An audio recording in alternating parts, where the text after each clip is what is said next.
motorized bike build Trek Cruzer, or not Trek, Schwinn Cruzer.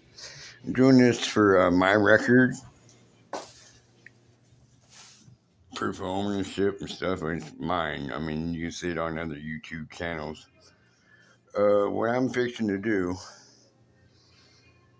I ported this to a G5, the intake outtake.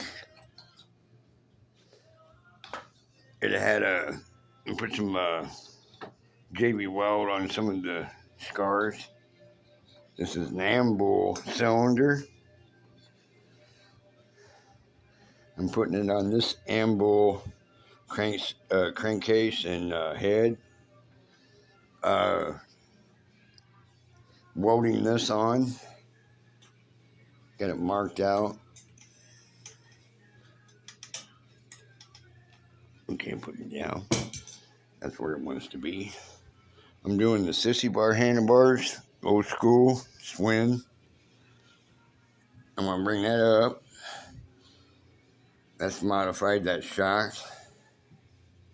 I got lucky. And they're gonna be red tires. Anti-puncture. 60 bars. A 4-liter tank. Where'd she go? Right there.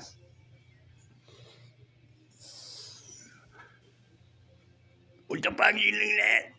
It's popcorn sudden.